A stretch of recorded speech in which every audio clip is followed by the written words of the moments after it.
اللہ تعالیٰ کے ساتھ مضبوط تعلق کے ضمن میں ایک اور اہم چیز، بلکہ شاید سب سے زیادہ اہم چیزوں میں سے ایک اہم چیز یہ ہے کہ انسان اللہ سے دعا کر کے، گڑ گڑا کر، تضرع کر کے، عاجزی کے ساتھ اس کے پیچھے پڑ کر اس سے فریاد کرتا رہے۔ اللہ تعالیٰ سے جب کوئی شخص مانگنا شروع کر دیتا ہے تو پھر اللہ تعالیٰ کی رحمت ہر حال میں متوجہ ہوتی ہے۔ اس کو قرآن مجید نے کئی جگہ پہ بیان کیا ہے۔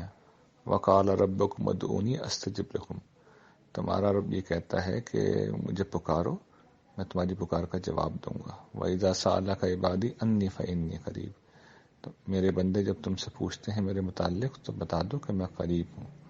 أُجِيبُ دَعْوَةَ الدَّاعِ إِذَا دَعَانِي، میں پکارنے والے کی پکار کا جواب دیتا ہوں جب وہ مجھے پکارتا ہے۔ اللہ تعالیٰ سے تعلق کی بہت بڑی بنیاد اس کو پکارنا ہے، اس سے مانگنا ہے۔ قرآن مجید نے خود اس کی دعوت دی ہے، اور اللہ تعالیٰ سے قرب پیدا کرنا اور اس سے تعلق مضبوط کرنا کی یہ بڑی غیر معمولی اساس ہے۔ اور اس میں جو سب سے بڑی چیز میں سمجھتا ہوں وہ یہ کہ اس میں ہمارے اپنے بہت سے مفادات ہیں، یعنی ہم ہر وقت مسائل میں گھرے رہتے ہیں یا ہماری کچھ ضروریات ہوتی ہیں، تو اللہ تعالیٰ سے مانگنا اور مانگتے رہنا ہمارے مسائل کے حل کا سبب بھی بنتا ہے اور ہماری ضروریات اور خواہشات کی تکمیل کا ذریعہ بھی بنتا ہے، اس لیے کہ جو بندہ مانگتا ہے اللہ تعالیٰ اسے دے دیتے ہیں۔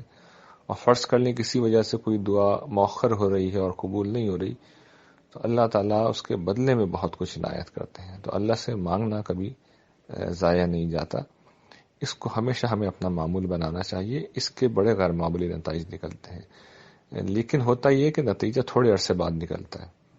یعنی آج ہم اگر مانگنا معمول بنا رہے ہیں تو کچھ چیزیں تو شاید ایک ہفتے میں پوری ہو جائے، لیکن اگر آپ یہ چند مہینے تک بھی یہ عمل کنٹینیو کر لیں اور دل سے مانگیں تو آپ دیکھیں گے کہ اوور دا ایئرز، برسوں کے وقت میں، یعنی برسوں کی مدت میں اس کے غیر معمولی نتائج نکلتے ہیں اور اللہ کی غیر معمولی عنایات بندے کی طرف متوجہ ہوتی ہیں۔